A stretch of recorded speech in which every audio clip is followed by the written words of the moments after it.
We've been told for decades that leadership is an art, something passed down through mentorship, dusty management books, and trial by fire. But as we move deeper into the 2020s, that old model is breaking.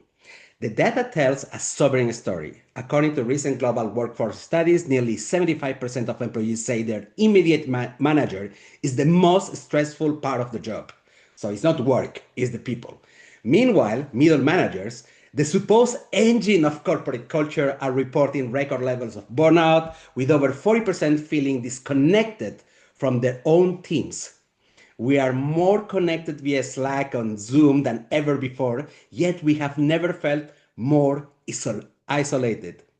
The human element of work is failing, not because we don't care, but because we are overwhelmed by the sheer scale of modern complexity. This brings us to a radical question. What if the solution to our human problem is actually technology? What if AI isn't here to replace the manager, but to act as a bionic enhancement, a mirror that shows us how we speak, how we listen, and how we lead? Today's guest is a pioneer of this intersection. Ben Perreau is the founder of Parafoil, where he's using psycholinguistics and AI to bridge the leadership gap. He believes that by analyzing the way we communicate, we can build cozy teams and turn exhausted managers into empathetic leaders. Ben, welcome to the show. And I want to start with a big one. Why now? That is my big question. Why do we need it now? Is it the right moment? Thank you. Thank you. I'm really grateful to be here. Thank you so much for having me. I think it's a really important question right now. And actually, why now and why at all, I suppose, is part of the question that I think everybody is asking themselves.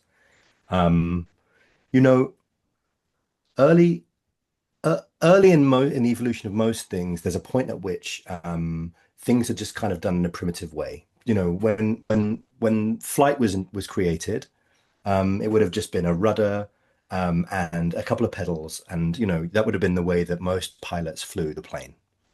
And that was fine for the first 30, 40 years, but then flying became more complicated, flying became more sophisticated, and we started to need instruments. Today, you look inside the cockpit of a plane, and it's a complex array of instruments that most of us can't understand, and you have trained people who are experts in how to do that. Now, leadership has been around for a lot longer than flying. It's been around for hundreds and hundreds of years. We've been leading people. I mean, it's as old as the idea of our own humanity, really, the idea of leadership. And yet, you could argue that we have been in a space where we have been working without instruments for a long, long time. And the opportunity now is for us to say, we don't necessarily need to get all the way up to the cockpit level of sophistication, but how do we create a few instruments that give you the opportunity to know, how am I doing? Can I fly using the instruments when it's a cloudy day? Are there ways that I can work um, more intuitively with the team that I'm leading? And so building that intuition requires feedback. And so we're building Parafoil to help you get the feedback you need and to help you get access to the intuition that's unlocked within you as you start to build more proximity with how you lead. And so the answer to your question right now, I think, is, we're at a point where technology has advanced sufficiently enough that we can start to understand what is being said in conversations, because we can start to analyze somebody's output more easily. And we can also use AI to understand really rich, complex things about someone's language. And so a lot of the work that was done in the 80s and 90s around language analysis and psycholinguistics can now be done at the speed of compute. And because we can do that, we can now do that analysis at the speed of compute, and we can start to analyze those conversations because we can get access to them. Then we can start to know how somebody's leading in the minute to minute, in the day to day, rather than having to wait a week or 2 weeks to go back and look at it, or in some cases for someone's performance review, a year. And then we can go back in and say, hey, listen, here's how you're doing, here's what you could do better. And I, as somebody who leads people, want access to that kind of information in a much more fine granularity than I guess I had it before. As you said, leadership has been existing forever, but not this type of leadership like what we need now. Mm, If you think about the evolution, so yeah. maybe early in the 20th century, people were there were leaders because it was an entitlement. So either you were a son Mm, of the founder, or because you were working hard, or you were pushing people more. that's And true. Mm, like in the times of industrialization. So, but today, the type of leadership that is required is something that where we need to tame the beast, because our human brain is processing all stories, all ways of managing. So we need to be able that somebody's giving us the small slap in the face to tell us, oops. But really, like, I mean, I don't know if you have a dog, but now that I have a dog, it's the first time that I have a dog. By the way, I understand a lot of things that we humans do without control, but because I have to tame him, I have to teach him in a behavioral way how to adopt certain behaviors mm. so that it doesn't become a pain in the ass for me or the family. Yeah, So he needs the feedback too, you know?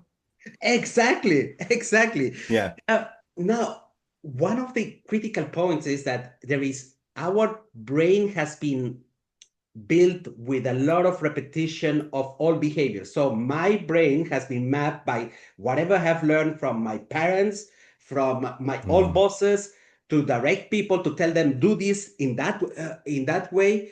How is it possible, in fact, to through feedback to rewire the brain of a leader so that he he can know how to deal with situations that in fact have been already pre-programming in his brain. Is that possible to reprogram the brain of a person?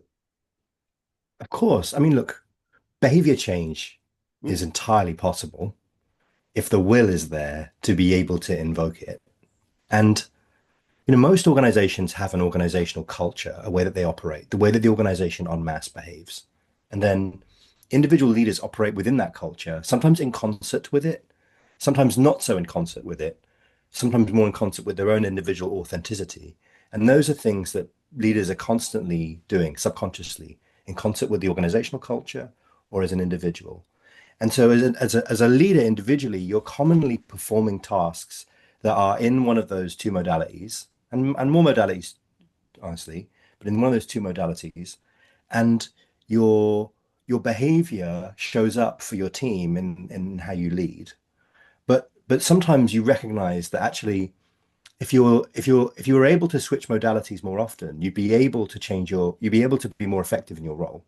And Mm, so the opportunity exists for you to be able to go through the behavioral change work that you need to be able to be a better leader in the right context in the right moment, because leadership is so situational, right? And so um, what's possible now, I think more than ever, is is to be able to think about those individual rituals, those things you do every day, those small things you do, like my hand gesticulations in this conversation, mm, or like the way that you start a meeting, or the way that you have a conversation. These are small rituals that just are things that you perform every day that are connected to your behavior. And if you can start to get feedback on what those small things are, then you can connect them to larger parts of how you lead and start to shift your behavior in small incremental ways day by day. It's the same as any other kind of behavior change you want. You need to believe you want to do it. You need to be able to have all of the barriers removed from being able to do it. You need to understand what it is, and then you need to be able to be given a path to get there. And if you've got the path to get there and you know a way to institute it in the daily, rather than having to say, I want to be a more assertive leader. If you say, I want to be a more assertive leader, you can't just think it and make it happen. It's okay to read those words in a book. It's mm. okay to think about those words and try and manifest them into reality.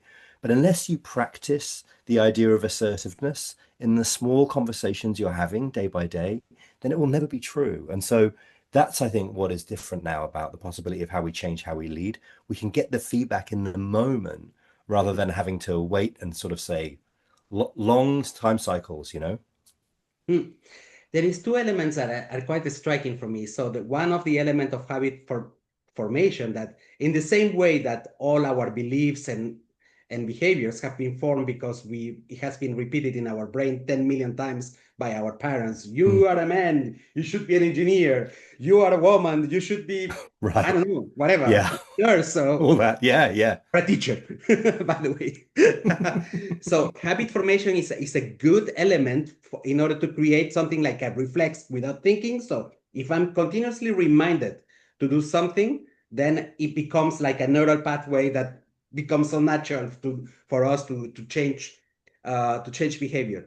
But then there is an element that I was wondering if that would work if we are giving the same type of feedback to a person, because you mentioned, do I want to be the kind of leader that is more empathetic or more supportive or something else? We need to have an element of self-awareness. That means that I know as an individual that that I am in this position today, and these are my strengths, my beliefs, my core values, and I know more or less the direction that I want to be without losing myself. Is there a risk that AI can give you the feedback that is going to, how to say, normalize behaviors or Mm. make behaviors a little bit the same? So all leaders are going to be behaving in the same way. Yeah. Is that a consideration for self-awareness in your model? It's a good question and a good consideration, I think, for AI in general. I can talk about our model specifically in a second, more than happy to. But I think, what we've seen from AI in general, particularly with regards to large language models that are driving a lot of our AI experiences at the moment, is that they are the sum total of a lot of information, and therefore they're the prediction engine at the heart of what the next word should be is usually guessing based on a giant volume of information and therefore generating a new Mhm. median for all of us to be thinking about. And so, and when you encounter most advice from what I would call a general purpose AI, the GPT, Anthropic, Claude, those kinds of tools, those are generally designed to create that median for you. So if you say I want 100 ideas, they'll go and create 100 ideas based upon the large volume of knowledge. But if you Yeah. say how should this be, and you ask for a singular answer, they will give you the closest to the median answer that you can possibly get. Now there are little things you can do to push it in a little direction, 2 or 3% here or there, but for the most part it is a large knowledge engine for general purpose, and therefore you will get more median output from it. And so if you didn't understand what the median was before, it's a great way to go in and investigate and understand more medians in the world. You can be like, how do people think about this? And it'll give you the median answer. And what that really creates is a sense of average for all of us, which I don't think is necessarily helpful and actually can be reinforcing quite negative stereotypes. You talked earlier about tradition. Yeah. I think, the risk around using AI is that AI has been trained on the data that exists today. There is no such thing as bias-free AI. Okay, AI, of course, is completely laced with the bias that all of us have put into all the information that we've created. That AI has been trained on over the last, few decades of internet content, at least. And so, if you continue to let AI, general purpose AI, work in that context, it will continue to propagate those ideas that have existed in the past. So, we created Parafoil to be different to that. Parafoil is a leadership intelligence engine that is designed to help you find your own individual, unique, and authentic journey as a leader. Who do you want to be? Who do you look up to? What's important to you in terms of thinking about your authentic sense of leadership? And how do you turn what makes you different into what makes you great? And Parafoil is less about making you like everybody else and washing you with the kind of the AI soup, if you like, the slop, and more about saying, hey, I noticed this way you were behaving in this meeting. Here's a recommendation because you want to be more like this. Here's a recommendation for how you might be able to be more like the leader you want to be. And so I think that's the risk when we're dealing with AI in general, especially when we use a general purpose AI when we're using it in the context of something specific like this. And I think what we're going to see over the next few years is a lot more specific, finely tuned AI that are developed and built for the specific purpose that they need to be. And I think it's incumbent on us as users of AI to go and ask for that and say, look, what is the model behind here that's driving a lot of the content I'm getting? Is it good? Is it connected to content that's meaningful and matters? Is it, is it designed for this purpose? Or am I asking a general purpose AI a question about something very niche? And if I do that, and I'm asking it for opinions, is it really qualified? And I think this idea of qualification and whether it's qualified is going to become more important in AI over the next few years. Ben, you made me fall in love with this sentence about that. In fact, your tool is not going into the direction of doing what a corporate wants and as an outcome out of the leaders. Is about digging inside of the leader what he wants to become so that there is more benefits, more yield, because if it is, we are talking about intrinsic motivation because it comes from, for me, I want to become a better person before I become a better leader. So I'm Hmm. much more motivated for that change if it came from what I want and not what the company wants. And that's one of the biggest failure of training today in the corporate. Everybody's learning the fucking same, and it's without Yeah. this customization about it's about me. It's not about the company. The it will be Mm. outcome can be supportive or something that is positive for the company, but it's about me becoming a better person so that I can keep on doing what I'm doing Yeah. in the best way. We actually encourage with the companies we work with, we actually encourage them to deploy Parafoil more as a benefit than training. And the reason for that is if you're committed to your performance, you're committed to your career, you're committed to, you know, for you, I know that's important to think about being a better person. For some people, it's just because they want to win. Whatever their own motivation intrinsically is that drives them, that's fine. But most people want to progress at the art of leadership, at the science of leadership, however you think about it.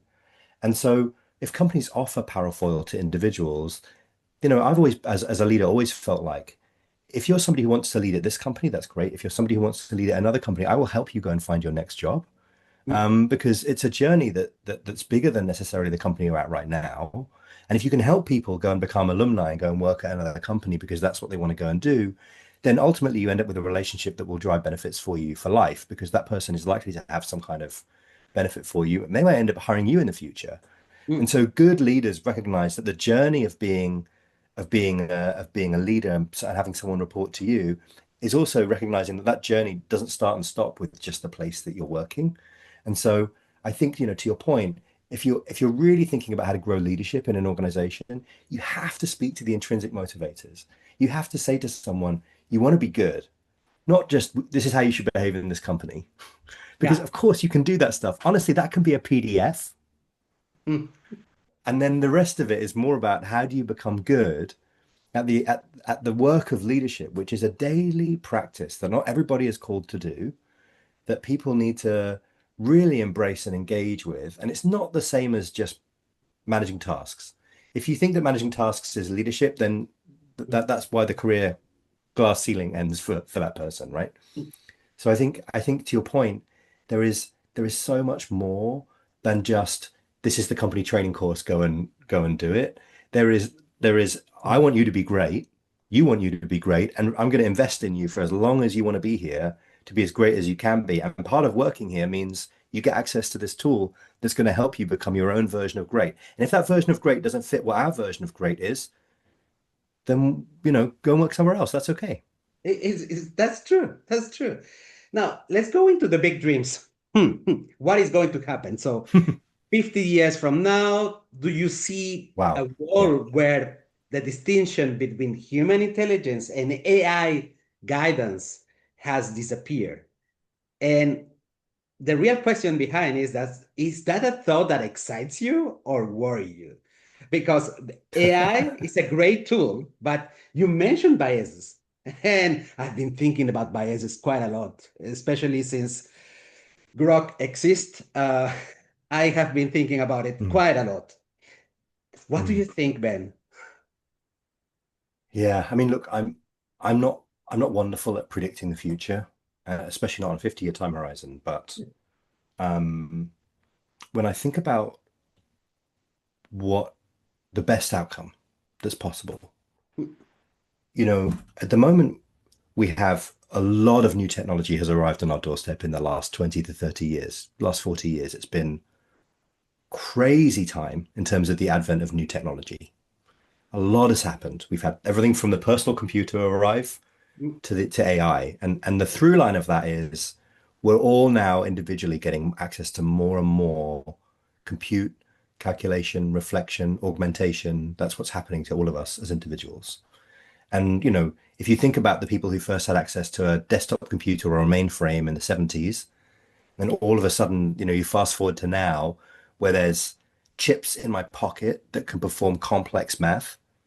It's a very different environment in terms of my access to some of this technology. And so if we play that out over the next 50 years and we think about how much access we're going to have to power and technology and it may be AI, I'm sure there'll be other things that come along. We may call them AI, we may not. I think the biggest difference in terms of whether those things are working or not for me is the delta between our understanding of what's possible and what is being built. mm, And if you look at the Web 2 era, a lot of the reason why things happen that we weren't expecting in terms of geo-socio-political stuff that happened, in terms of um, uh, outcomes that we weren't necessarily excited about or predicting, a lot of those things have happened because our general understanding of how these things work has fallen so far behind what is possible. And so technology is being built now, and LLMs, the foundation of a lot of what we talk about when we talk about AI, LLMs are really another one of those technologies. Most people, most people do not understand how the LLM works. In fact, I would say there's a lot of people working inside the AA companies who do not know enough about how the model they've built works anymore because of the way that it's been built. And so, if we don't understand how these things work, we don't understand how they're influencing our behavior. We don't understand how they're changing how we think about the world. In Web 2, that happened with the algorithm. We got shown content. We weren't sure whether it was fact-based or opinion-based. mm, We weren't sure whether it was real or whether it was fake. Well, play that out in the AI era. That's only going to get 10x worse. And if you think about it in 50 years' time, the information scape that we're all living in, very, very complex. So I think for me, the distinction between human intelligence and AI guidance is we're going to have to close the gap. We're going to have to start thinking about understanding more about how all of these technologies are playing a role in our lives to be able to be good citizens in the world. And I mm, think unless we can do that, we risk falling behind so significantly that to me, people talk a lot about AGI, this idea that there'll be some grand intelligence that kind of takes control over us and we're no longer there. Or people talk about that in positive terms too, but I know a lot of people are very worried about that. I'm less worried about that. I'm more worried about the idea of us falling so far behind that all the sprinklings of AI that exist in the world are all just driving all of our decisions in a way that we don't understand. And it's just micro behaviors all the time in service of things that we don't necessarily want or know about because we aren't able to really ground our information scape in something meaningful. And so I think that's the world that I fear. mm. But the world that I also hope for is the one where we're in control of that, and we recognize that AI was created to serve us, for want of a better word, rather than for us to go and be subjected to it. Mm. I don't know That how that resonates with you in terms of how you think about AI yourself. I'm curious. I like this, what you mentioned about that, this feeling that we are in control is going to be more Hmm. important. So there needs to be a way to validate if we are in control, because as human beings, we are emotional, we have perceptions, and we swallow whatever bullshit we see in the world. Now, in my specific case, I was thinking about this similarity about of something that I do recurrently. Every day when I go, wherever I go, I put Google Maps. Hmm. Got used to Google Maps. So it's telling me the direction. Same. Even if I know the direction, I Even keep if I'm going. just going to the shops to go to the supermarket, Yeah, I put Google Maps on because it's a crutch. yeah, exactly. And I'm wondering, I don't know if I'm really, I don't remember if the research was done in London with the taxi drivers in London, that these Hmm. guys, they had developed certain areas of their brain by knowing directly which street is where, and they had their brain a little Mm. bit even more capable than a university degree person, Mm. or at least certain areas. So the fact of having these crutches all the time, like this bot who is going to give me feedback about my own behaviors, is it going to make my brain become a little bit lazy? I Mm. mean, that's something that Yeah, people talk about this effect a lot, you know, the atrophy of particular parts of your brain. I mean, I have absolutely delegated. You know, this evening I'm going to go and visit a friend for dinner, and and they're on the other end of Los Angeles, and Los Angeles is a driving city, and Mm, so I will be driving to go and visit that person. But I'll be going to visit a person who I go and see all the time. Like I know where they are, and I know where they live, and I know how to get there. I've lived in Los Angeles for 11 years. But I've delegated, you know, to your point, I've delegated my understanding of how to get there, how long it's going to take, all those things out. And the question I think I have is when our brain atrophies in those corners, is that beneficial because it releases us to achieve higher function things? Or is it dangerous mm, because we then miss out on some of the plasticity and um and those sort of new, you know, those pathways so that we were able to do things that would be similar to that in other contexts in our life. And it's true. Oh, if you think about the GPS idea, that the Google Maps idea, sort of writ large in the sort of much longer time horizon you were talking about earlier, it's entirely possible that we may find ourselves to be thinking in very different shapes in years to come because we may have delegated so much of this stuff.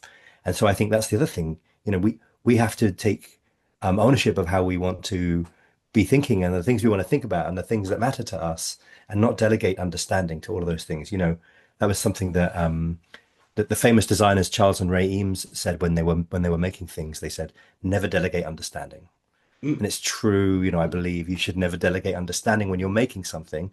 And so it's been an important design principle for how we think about building Parafoil too. Mm.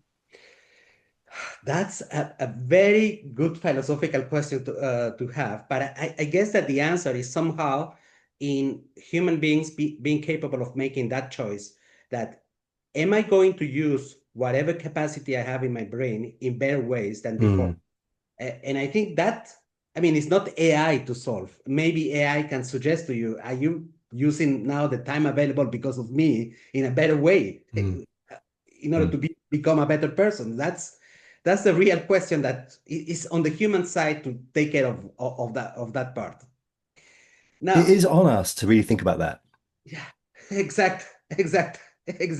Mm, Um, your tool has been designed, my understanding is, has been designed mainly for managers.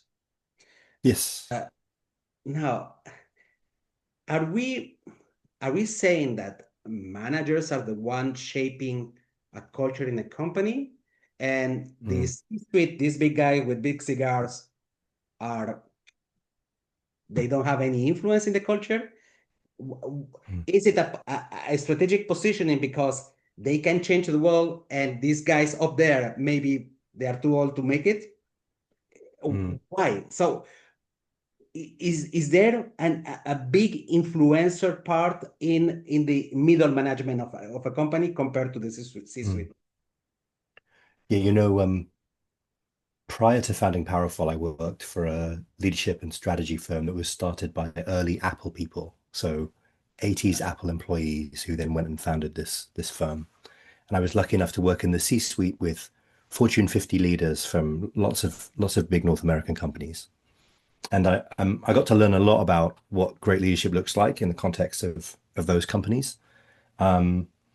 But I also started to realize that those people have access to a lot of amazing resources. Sometimes they have two, three, four coaches working for them in different contexts. Mm, They have, you know, gigantic salaries where they have all the resources they need to be able to make things happen. And they're making decisions. And of course, they have an influence on the company culture, right? There's no question. Often when you say a company culture is bad, people say the fish is rotten at the head. And that's true. You know, if you've got bad company culture, often if you look in the C-suite, then it's often being modeled. mm, But there's also where the culture lives, not just where it gets modeled and where the culture lives for most of the experience of the organization, for the lived experience for almost everybody who works at a company is their manager. And for the most part, people who are individual contributors in a company are being managed by a frontline manager, somebody who manages two, three, four, sometimes increasingly 15, 20 people.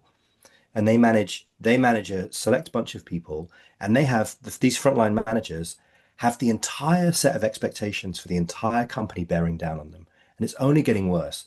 The C-suite considers them to be people who are supposed to be leading. So do directors, so do VPs, so does everybody in the senior management team. So they are, as frontline managers, really carrying the burden of the entire organizational culture, and how they behave directly influences the experience of most of the workforce, if you look at them by number. But the reason why we've never worked with those folks before is because we can't access them. So we've always said, well, one-to-one, we'll get a coach or we'll get a consulting firm or something, or a training course, but we can only do it with the C-suite, or we can only do it with the high performers, or we can only do it with these people. But actually, the opportunity exists now with software and AI to be able to work with the people who actually probably matter the most in terms of execution, organizational culture, employee experience, to be able to work with that entire front line of managers and to be able to help them level up. And if you level up that group of managers, our belief is that your organizational performance will improve much, much faster than if you change your CEO. And so, and so the opportunity there is to go and spend actually probably less than the delta in a CEO's salary to go and engage with the frontline managers than to go and change out your CEO every 3 years. Now, of course, both of those things are tactics that the board can use to try and improve the performance of an organization. But if you as an individual want to improve, you recognize that you are the custodian of all of these people's, day to day, their lives, their careers, all these things. You also want to hopefully have an impact positively on their experience of work, because retaining your team means you can choose who is working with you. You can choose how you want the company to perform. Good leadership gives you more influence over where both the company goes and where you can take your team. And so I think that's important. It is. It is. You're right. Not so long ago, I wrote an article about power, and if Mm, human brain is made for power, because there is some mm, data showing that the more you climb up the ladder, either in the corporate world or as a politician, the more the notions of what is right or wrong is a little bit blurred. So you don't think that ah, laws apply to you, or you don't mm, observe correctly what is happening down there with your people. So your mm, tendency, and that you can see it every time that there is like a culture assessment about the company, or the leaders at the top, there is a big gap between what the middle management perceives and what these guys at the top perceive. That's yeah. one. And secondly, and I also have observed is that these people at the top, the power has a little bit corrupted their awareness about what is right or wrong. And it Mm, happens often. I don't want to be insensitive, that I'm pretty sure that there is good people at the top, but it happens very often, and we see it in politics, and we see it in the corporate world. So then and me as a middle manager, when I see a certain behavior being done and nothing happens, I say, this is my safety way. This is how I get protected. So I have to mind that behavior, despite the fact that mm, the company wants something else. There is a little bit, it's very difficult, in fact, to choose to pick up the right battles, but it's right that in middle management, not enough has been made, but the blame has been put on them, for sure. oh, yes. And expectations. And it's it's hard to know whether, you know, you have to be somebody who is willing to seize power to move all the way up the ranks, or whether something happens to you as you rise through those ranks where your empathy and disconnection. One thing I have learned is when you become more senior in a company, it does become a more lonely job. And Mm, therefore the sense of community is less than when you were in a cohort of people, yeah. right? Mm, And so I recognize that it can become more difficult to have proximity emotionally to other people who are working inside your company when you're having to make these kinds of decisions. And I've actually heard of, we've got a lot of note-taking tools that exist out there these days. I've heard of leaders who are choosing to take the transcripts from their note-taking tools and then use them as a way to try and understand what's going on in their organization by feeding them into AI, Hmm. which is a lovely idea until you realize that the only transcripts you have access to as a CEO are the sanitized ones that people are willing to share with you. And then you just get access to the sort of the triangle of the wedge of culture that you like, that serves you. You don't get access to the actual real stuff of what's going on in an organization. And I think there is an opportunity now to start to build more connectivity between the C-suite and the individual managers by creating ways to see down into the organization without necessarily having to look at things that are very intrusive, like surveillance and transcripts and those kinds of things, because they won't help. As soon as you start to observe those things, people won't behave in the right way. But I think it may be easier to try and create more connectivity between those two things if we're willing to use tools that help us have a better understanding of what's going on, that will surface cultural questions, needs, things that we need to understand. Because I do believe that most leaders are well intentioned, but Hmm. I do also believe that you can be well intentioned and bad things can happen. And Oh, that's entirely possible, especially in a company. Ben, did I understand correctly? Uh, Today, with your tool, you could potentially source not individual behaviors, but you could potentially have aggregation of certain dimensions that are related to what is going on in terms of culture in an organization. If every middle manager that interactions are mapped and we get the aggregation saying there is a lot of unhappiness because of project XYZ, or there is, since we put the vice president of marketing, the new vice president of marketing, people are unmotivated. This type of information could be sent over, aggregated. Not, we're not talking about surveillance. That's you got Is it it? exactly right. Parafoil is a leadership performance tool. And so every individual manager can use it to improve their own individual performance. But Mm, empirically, anonymously, when the mm, population of managers using the tool is big enough inside a company, then the C-suite, the HR team, the people who are making those decisions can use Parafoil to surface what's going on in their organizational culture in an anonymous way. And so you can see that, say, certain traits or certain elements of the culture are in need of interventions. And then you can say, look, maybe this is when we do need the training course to be able to go and help people practice more empathetic conversations, or we do need the training course to be able to see this thing. So we have a sort of a dashboard, if you like, for HR teams and C-suite leaders to be able to go in and have a look. Nothing individual or private is ever shared with the C-suite. It's completely firewalled. In fact, they're in different areas of our product, and different people work on those two different corners of the data. And so you can't see between the two things in terms of what's going on. And that wall is essential because it's important for individual managers to be able to have a private, safe place for them to be able to go and to understand how to grow and get better. And it's also important for organizations to be able to say, we're not so good at this thing as an org. How do we get better at it? mm. This is quite nice, because probably you're aware that these culture surveys cost a bomb and they give you bullshit. Oh, And, yeah. And and nobody wants to fill them out. exactly, And they're and by the very and by the way, the self-reported data is mm, biased in a way that passively aggregated data is not. mm, And so, for as long as there's trust built into the system, which is incredibly important, there needs to be good quality privacy controls. Then you will get better access to data and better access to insights by not asking people to check a box saying, I'm unhappy, I'm happy, but yeah, by actually listening and understanding. Now, I don't mean surveillance, just to be clear, nothing can be seen or heard. None of the transcripts are shared. None of the audio is shared. Nothing is possible for anybody to see except you as a manager, as an individual. So only the manager can see what's going on in their parafoil. But we surface empirical insights. And so yeah, it's a way to not have to do so many of those surveys, mm. you know, pulse surveys and whatnot.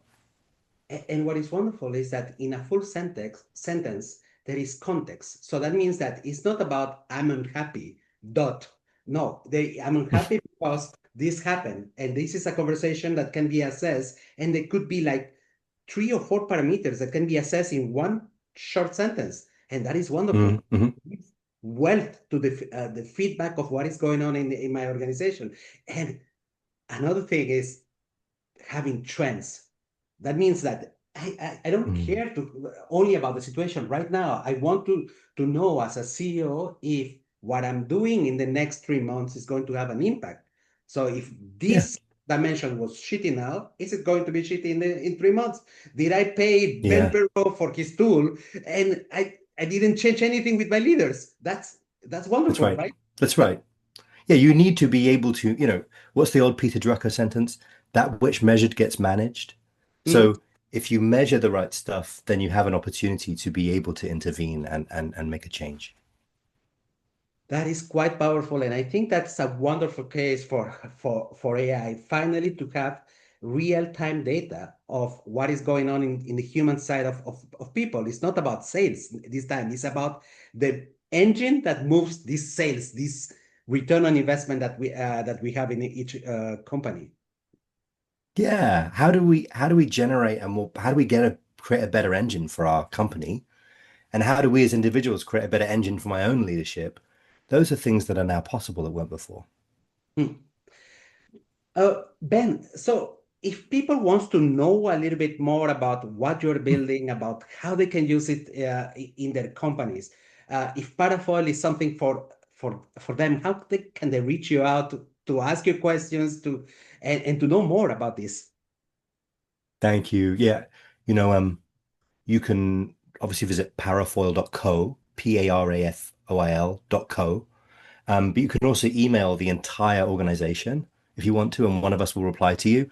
Humans at parafoil.co, because it's an AI company, then it's important to be able to talk to the humans. And so that's how you can get in touch with us, and we will reply to your email. And we would love to talk more about how to work with organizations like that.